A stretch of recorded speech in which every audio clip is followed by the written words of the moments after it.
Ketika mendengar nama kota Liverpool, mungkin hal pertama yang terngiang adalah musik dan klub sepak bolanya. Permainan musik The Beatles yang melegenda di dunia, dan klub sepak bola Liverpool FC dengan koleksi gelar juaranya di Liga maupun di Eropa, tanpa mengurangi respek terhadap Everton FC. Tidak bisa dipungkiri Liverpool terlalu besar untuk di-compare dengan Everton dalam skala global. Era ini kita semua akan setuju tentang sebuah opini, bahwa olahraga sepak bola masih menjadi salah satu olahraga paling populer di dunia hingga hari ini. Dan bisa dikatakan, sepak bola adalah alat pemersatu umat manusia modern ini. Kalau tidak bisa dikatakan satu-satunya olahraga terbaik di muka bumi. Bahkan dewasa ini, sepak bola tidak hanya soal olahraga, melainkan sudah bertransformasi menjadi sebuah bisnis yang menggiurkan untuk banyak kalangan.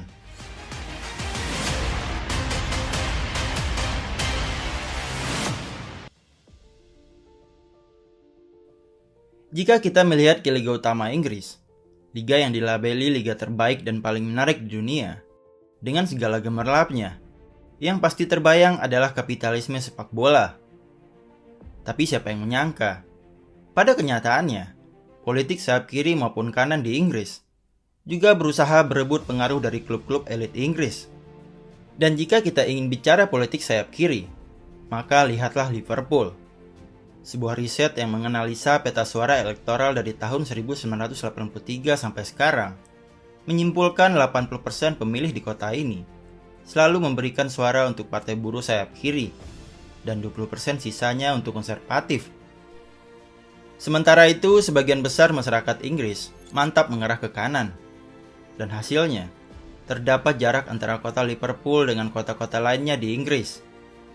Secara geografis, Liverpool memang bagian dari Inggris. Namun dari segi politik, sosial, dan culture, mereka merasa tidak memiliki kesamaan.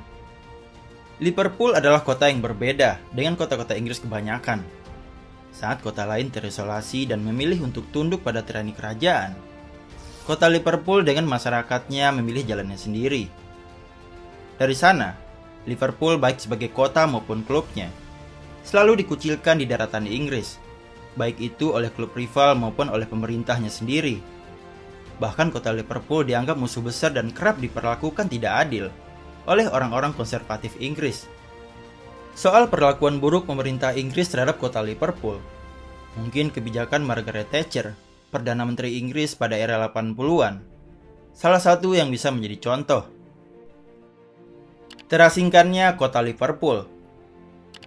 Pada tahun 1981, saat terjadi kerusuhan besar di Toxteth, Liverpool, yang disebabkan tindakan semena-mena kepolisian Merseyside terhadap komunitas kulit hitam, Thatcher memilih untuk mendiamkan kerusuhan tersebut. Padahal, kerusuhan itu bukan semata soal saling serang antara polisi dan kelompok kulit hitam, melainkan karena tingginya pengangguran di Toxteth. Dalam sebuah laporan yang dirilis BBC, Thatcher malah berkata, memperbaiki keadaan di kota Liverpool setelah kerusuhan Toxteth hanya akan buang-buang uang negara. Kebijakan tidak lazim Thatcher berlanjut pada tragedi Hazel, 29 Mei 1985 silam. Thatcher yang kala itu masih menjabat sebagai Perdana Menteri menanggulanginya dengan tangan besi.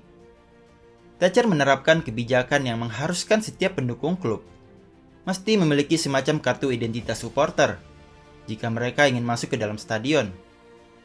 Akibat kebijakan Thatcher ini, sontak mematikan potensi klub untuk menjaring penonton baru datang ke stadion. Kebijakan itu diambil lantaran tragedi itu menewaskan 39 orang.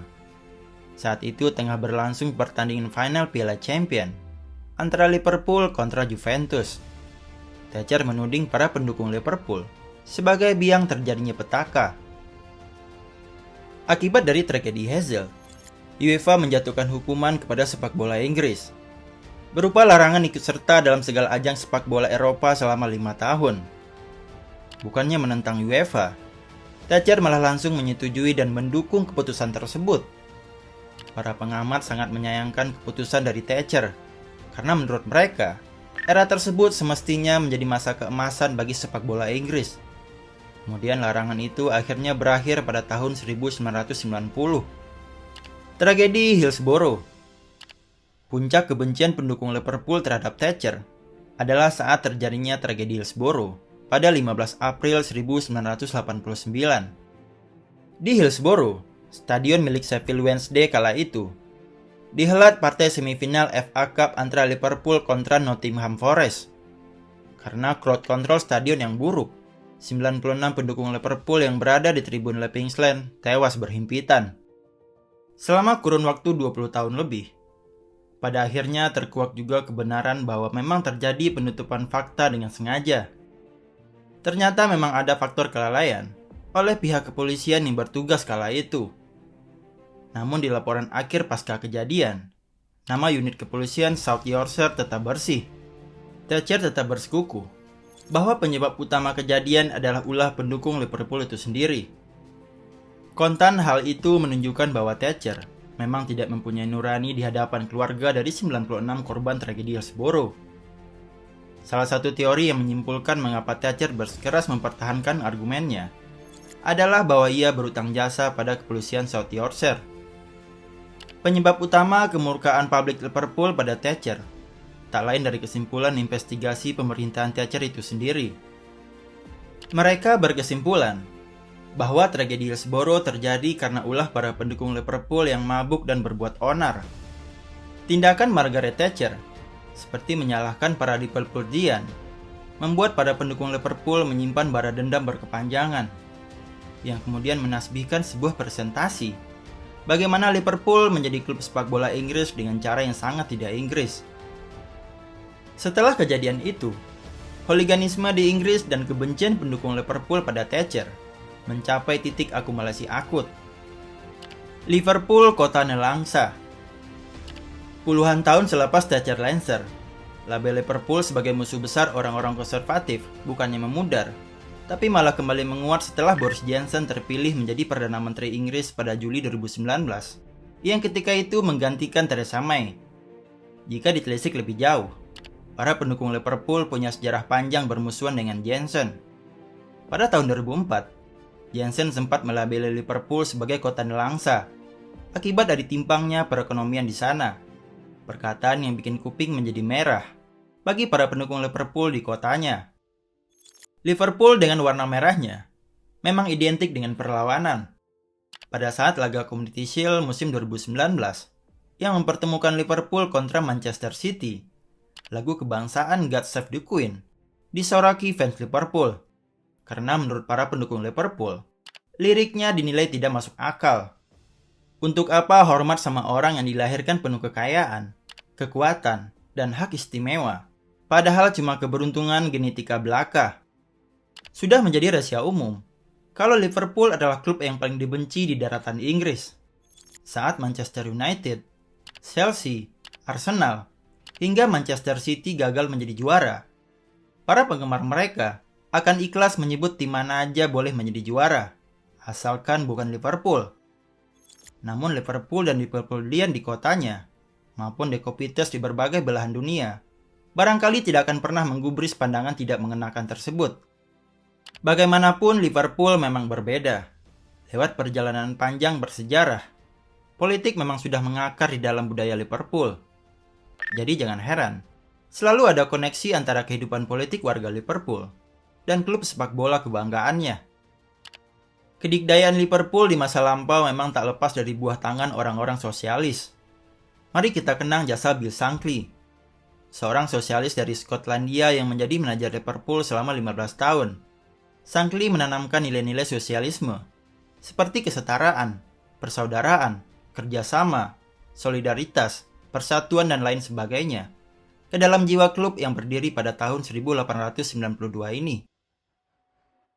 Persatuan adalah kekuatan. Kata yang kerap muncul dalam baliho supporter Liverpool adalah kata-kata Shankly. Dia percaya kolektivisme adalah inti terpenting sosialisme, dan tentunya sebagai kunci keberhasilan. Itu juga diterapkan di sepak bola, dan itu diterjemahkan Shankly dalam sebuah prinsip: oper dan bergerak, jangan menguasai bola seorang diri. Bagi Bill Shankly, dalam tim sepak bola tidak akan pernah ada satu orang pemain yang bisa menguasai secara penuh tim sepak bola. Sebab tim sepak bola adalah tentang 11 orang pemain di lapangan, bekerja sama demi kebaikan bersama, tidak satupun dari mereka adalah bintang besar. Mereka hanyalah pemain-pemain yang mampu bermain secara kolektif. Sebagaimana salah satu pidato Shankly yang paling terkenal.